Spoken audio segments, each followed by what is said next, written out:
Hello everybody, and thanks for joining us from our studios in Israel. Coming up in today's newscast, Israel welcomes Egypt's offer to help solve the Israeli-Palestinian conflict. At-risk youth get a boost from the Israeli government, and Israel may have a new source of fresh produce. I'm NetanyahuHerzog here with the latest news in Israel.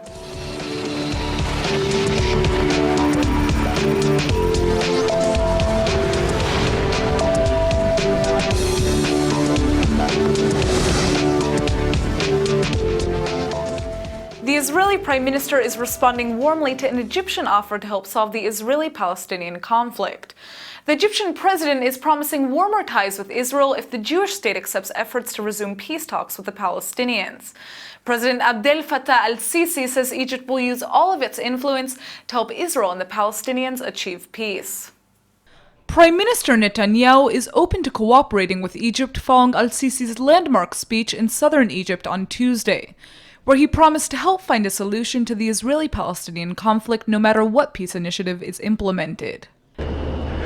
أنا عايز أقول لكم إن في مبادرة عربية وفي مبادرة حالياً فرنسية وفي جهود أمريكية وفي لجنة رباعية وفي كلام كتير جداً بيبذل من أجل إيجاد حل لهذه القضية. نحن في مصر ولا نستهدف إن إحنا يعني نلعب دور ريادي أو نقود أو لا إحنا بنقول مستعدين نبذل كل الجهود اللي تساهم في إيجاد حل لهذه المشكلة. The Egyptian leader even appealed directly to Israeli political leadership to come together to find a solution. خلينا أقول لأشقائنا الفلسطينيين مطلوب ان انتم توحيد الفصائل المختلفة، مش هقول حاجة اكتر من كده، مع بعضها البعض. مطلوب ان احنا نحقق مصالحة حقيقية وبسرعة، واحنا مصر مستعدين نقوم بهذا الدور لا لشيء الا عشان نضع بإخلاص وبمسؤولية فرصة حقيقية لإيجاد حل لهذه القضية التي طال الانتظار لإيجاد حل لها. Al-Sisi said that Egypt is also willing to act as a mediator to reconcile Palestinian factions so that they speak in one voice that's willing to move forward towards peace. من فضلكم الأحزاب الإسرائيلية والقيادة الإسرائيلية، من فضلكم توافقوا من أجل إيجاد حل لهذه الأزمة، ولن يكون ده مقابله إلا كل أمر جيد وعظيم للأجيال الحالية وللأبناء وللأحفاد القادمين. أنا شايف ده لو تحقق الأمل ده بإيجاد حل لهذه القضية وبقت في دولة فلسطينية، بقول بضماناتنا كلنا إن هي تبقى أمن وأمان للجانبين. Egypt was the first Arab country to recognize Israel with the US-sponsored peace accord in 1979. Despite the Egyptian-Israeli peace treaty, Egypt remains icy to the Jewish state, and many Egyptians are openly against dealings with the country. Despite cold relations, al-Sisi says that if Egypt and Israel can make peace, so can Israel and the Palestinians.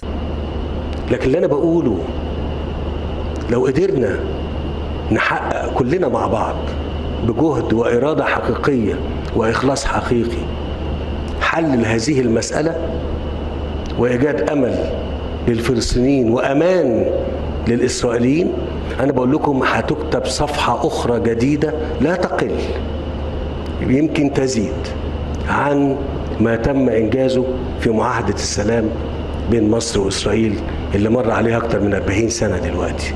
Israeli Prime Minister Benjamin Netanyahu has been quick to welcome the Egyptian president's calls for the renewal of the Israeli-Palestinian peace process. The Israeli Prime Minister says Israel is prepared to cooperate with Egypt and other Arab states to advance the diplomatic process. But that's not all. Now reports are claiming that Netanyahu may even be willing to collaborate with opposition leader Isaac Herzog. The al-Sisi speech has also sparked speculation in Israel that the words of the Egyptian leader could encourage the formation of a broader coalition government, and even spur the Zionist union's entry into the Likud-led government. According to Israel's Channel 10 News, Netanyahu and Zionist Union leader Isaac Herzog are both eager to undertake a diplomatic initiative, and there could even be a joint trip planned to Cairo for talks with al-Sisi. At the same time, sources in both the Likud and the Zionist Union parties caution that there are still very significant gaps in coalition talks. As we reported yesterday, Netanyahu and Herzog have been conducting talks with the goal of having the Zionist Union enter the coalition. There are opponents of the plan within both parties, but the Prime Minister and opposition leader appear determined to see if their differences can be overcome. Last week, top Hezbollah commander Mustafa Badreddin was assassinated in Syria, and his death has shaken up the Lebanese terror group. The question of who killed the terror leader still remains unsolved, and a top Israeli expert has some surprising observations about who might have wanted him dead. The director of the Rubin Center, Dr. Jonathan Spire, sat down for an interview with ILTV reporter Steve Leibowitz, and he says Badreddin's death is but the latest in a series of devastating setbacks for Hezbollah. I think we can point to a number of factors. Of course, Hezbollah have come out and said, well, as far as they're concerned, in two different versions, it was the Takfiris or the rebels, either using their artillery or using a precision-guided missile to take out a single man.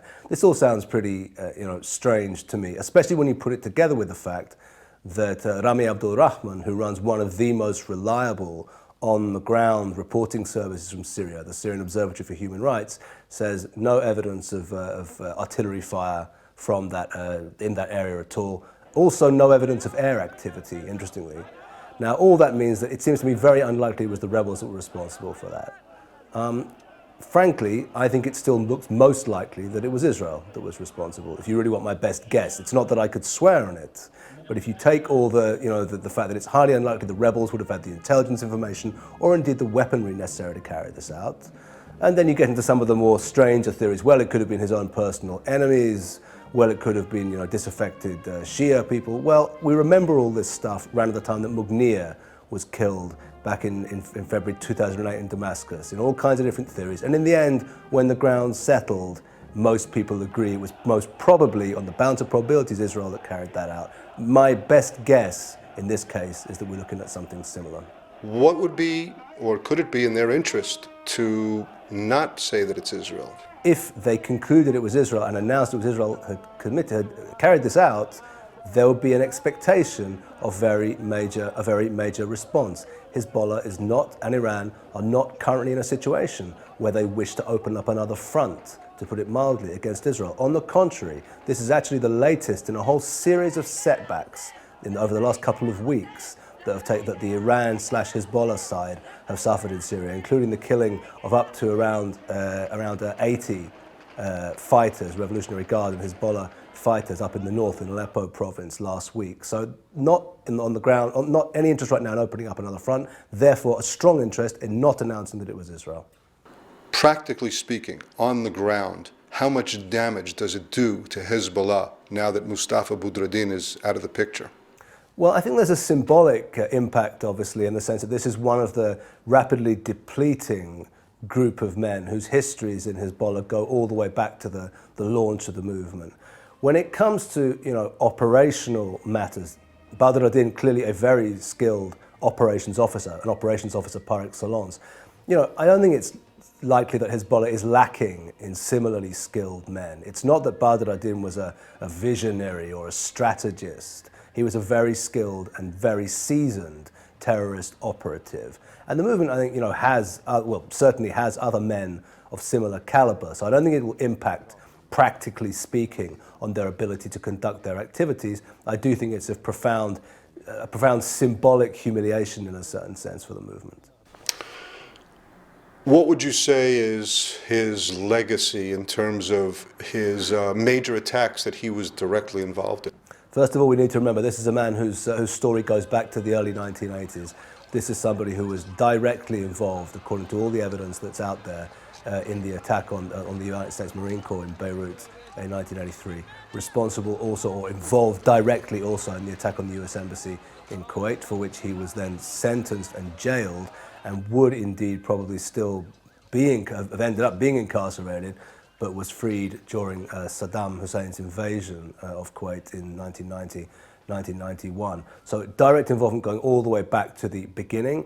Also, of course, suspected involvement in the murder of former Lebanese Prime Minister Rafiq al-Hariri in Beirut in 2005. So if we're thinking of the absolute sort of signature, terror, premium attacks carried out by Hezbollah throughout its history, this is a man whose fingerprints are all over them. It should be added to that list that this was a man who was directly involved in countless Hezbollah operations against Israeli forces and South Lebanese army forces in southern Lebanon in the period, up to the Israeli departure in 2000 from Lebanon. So this is somebody whose fingerprints are all over Hezbollah operational activity at the highest level and at the furthest front level, if I can put it that way, all the way back to the movement's birth.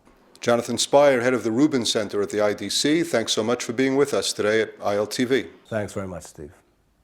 Israelis living in southern Israeli territory near the Gaza Strip have been instructed to evacuate their residents in the event of an emergency, all in the face of heightened tensions with Hamas. The IDF wants Israeli residents to be prepared in the case of a conflict outbreak, following increased efforts to uncover Hamas's cross-border attack tunnels in the past couple of weeks. In the case of an emergency, the Defense Ministry says all Israeli residents should have their bags ready and completely evacuate. Residents have been given a list of clear instructions on which communities to reach for safety and what to carry if they're forced to evacuate their homes. And they've also been instructed to report when they leave their towns. Southern Israeli residents have repeatedly demanded increased security and army presence in their area, but the army has insisted that regular IDF deployment along the Gaza border is enough. Israel is known for its rich array of historical and archaeological sites, but not many people know what it takes to preserve them. Tamar Tuchler is here with the scoop from the Council for Conservation of Heritage Sites in Israel, and she's also here to mark the beginning of Israel's National Conservation Week. Thanks for coming in. So to start off, what does your council do and how was it created? The council protecting the modern architecture and the modern heritage. And when we're talking about heritage, it's building heritage mostly. So historical sites? Historical sites from the 19th and 20th century in Israel. The council was established 30 years ago after we understand that nobody protects the modern architecture and the modern heritage. Which is surprising because this is one of the biggest parts of Israel. So many people come from around the world to visit these sites. Yes, but mostly they come to archaeology and Israel was established and nobody really took care of the buildings. And what we do, we find the building. We encourage to have a list of historical sites and be sure that the municipalities or the private owners protect these buildings. So sometimes we work together with the municipalities, sometimes we have different way to work with the municipality to persuade them to do the work. So what are some examples of these sites that you're talking about?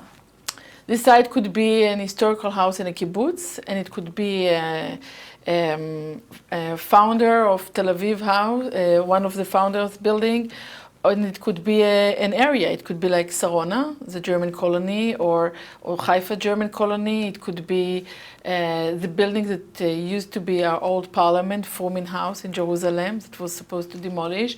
It could be the Jaffa Harbor. It could be an old whale and so on. It's interesting because places like Sarona, right now that's an up-and-coming area of Tel Aviv where all these young people are going to hang out and have dinner, but they don't actually always understand the historical significance of the place that they're visiting. So, Yeah. In your opinion, what are some of the struggles that the council faces in terms of preserving these sites? Sometimes we have to struggle against private owners that they want to demolish the house and build high-rise building, but then we have to work together with the municipalities. It depends the point of view. Sometimes it's an issue of money. Sometimes they already submit another plan that didn't plan to protect those houses, and then we have to take them to court, or we have to submit alternative plan like we did in Sarona, and we're trying to find the golden way to protect the building. So, what types of events and opportunities does the council actually have for the public? If I'm somebody that wants to go and see these sites or somehow be involved in preserving them, what can I do? First of all, today we are open the festival, the National Conservation Festival, and during the next coming days, we have lots of events, hundreds of events all over the country. We'll have open houses, we have different seminars, we have tours. Most of them will be free for the people, and it will be from the north to the south, everywhere. And you can find in our website more information. And during the year, we do lots of community work because our connection with the public is very important, and we need the public to show us the site and also to be part of the process because it's for them and not for us. And so we have events all over the year, and we also do huge work with schools, with children, to preserve the sites, and it's very interesting and important project. Absolutely. Well, I mean, it's really important what you guys are doing, maintaining these landmarks and historical sites that are our history. So thank you so much for coming in. Thank you very much.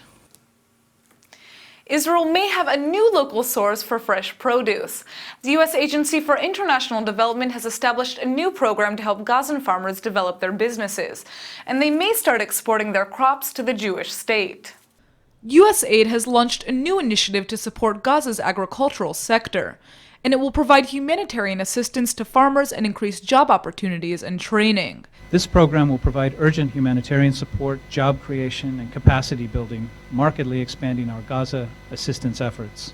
In Gaza, we need to offer a better vision for the future, and this program aims to do that. Both Egypt and Israel maintain a blockade on the Gaza Strip over fear that Hamas will smuggle in weapons and dangerous militants. But the blockade has made it harder for farmers to export their produce. كمزارعين بيعانوا من قلة التصدير يعني للخارج لفتح طرق للأسواق الخارجية هذا أهم حاجة عشان ينتعش المزارع وتسوق المنتوجات الزراعية للخارج. The new USAID program is aiming to educate farmers on how to market and sell their produce to overcome this barrier. I think the main thing that the farmers need is predictability. They need to know that items will be able to come in, items will be able to go out, that they'll have a value chain, that they'll be able to sell to markets wherever those markets may be, whether they're in Jordan or Ramallah or London or Tel Aviv. Doing so could help improve Israeli-Palestinian relations by encouraging a deeper business relationship. Many Palestinian farmers want to sell their produce internationally, but they're also happy to make business deals with Israel.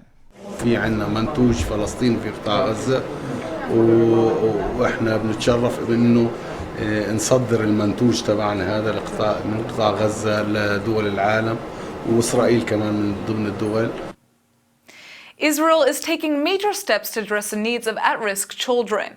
The Social Affairs Ministry has not only doubled the benefits for kids with cancer, they've also increased their budget twofold to help LGBT youth in distress. Children who have serious illnesses will now be entitled to more than double their sick benefits from the National Insurance Institute. This means that their families will receive $1,200 a month. The announcement comes just 2 months after the parents of over 500 children with cancer launched a campaign to have their benefits increased, saying the government needs to make more of an effort to help families in need. It looks like the Israeli Social Ministry is really taking their campaign to heart, because they've also decided to double the budget for other at-risk youth. Growing numbers of young lesbian, gay, bisexual, and transgender Israelis are in distress, and now the Israeli government will allocate $1.3 million to opening facilities to serve them. The suicide rate among LGBT youth is almost 4 times higher than non-LGBT youth, and launching emergency and long-term facilities throughout Israel will combat the issue. A hostel for transgender youth should be established by the end of the year to help young people undergoing sex changes, and provide assistance for LGBT youth looking for jobs and places to live. In our interview earlier this evening, we talked about how many museums and historical sites Israel has to offer. One of the most popular museums in the Holy Land is the Palmach Museum, which commemorates a militia that helped establish the State of Israel. ILTV's Denise Wood went to the museum and sat down with a former Palmach fighter, and you won't want to miss out on his story. Israel is known for having a very strong military, and it turns out that was the case even before the state was founded. We're here at the Palmach Museum to give you a look at what came before Israel's military and how that led to its present. It's well known that Israel won its War of Independence in 1948. But have you ever stopped to wonder, how did it have such a great army before it was a state? The answer is they already had an army, and it was called the Palmach. It was established in May 1941 as a mobilized unit from the underground movement Haganah. The main force here for the Haganah, that till 15th of May 48 carried out the major battles here. It was the Harel brigade, where I was a member of this brigade and for fighting there, which actually secured the way to Jerusalem and Jerusalem itself. The Palmach was dissolved in the middle of Israel's war for independence, and the Israeli army was created. But even though the Palmach wasn't officially a group after that, many of its members continued to serve in the IDF and share their values of sacrificing for the common good to contribute to the newly formed state. I decided to stay in the army because I thought that 1948-49 is not yet the last war yet to fight. Main commanders of the army, even chief of staff, were for many years members of former members of Palmach. The state of Israel recognizes how important the Palmach was in building the nation, which can be seen in the Palmach Museum in Tel Aviv. IDF soldiers even help staff the museum, which is one of the most visited museums in the country. But the story of Palmach is a unique story of establishing the state of Israel or defense of the army. And this is the reason why former members of Palmach decided to build up the Museum of the Palmach, which we are now here. I think it's the most visited museum in Israel. The museum is filled with personal accounts of Palmach members, instead of just providing visitors with a list of facts. The museum itself has interactive stations, and you can even check out hundreds of photos from the Palmach and War for Independence. The result is that guests literally feel like they've stepped through the pages of history. And while it certainly was a difficult history, Palmach members like Yitzhak Arad said they would do it all again if they had to. To be happy with such a life, how to say. But if the fate of the Jewish people in our generation should be as it was, I wouldn't select for me another life than the fate put me. 3 children, 11 grandchildren, and 7 grandchildren, all of them in Israel, and I'm quite proud of it, because we were fighting not only for us. We established the state not only for us, we established the state for our children and grandchildren. So whether you're a history buff or new to the subject, the Palmach Museum gives visitors a glimpse of what it was like for soldiers in the Palmach, who believed that in order to have a state, they had to establish an army and fight for their freedom. And now for our Hebrew word of the day. Today's word is yalla, which is one of the most popular words in Israel, and it means let's go or come on. Yalla is actually an Arabic word, but Israelis have incorporated it into the Hebrew language. Yalla doesn't have a direct translation into English, but the idea is to get a move on or hurry up. If a friend asks you if you're interested in going on a spontaneous trip and you want in, you can say yalla. It's like exclaiming, let's go.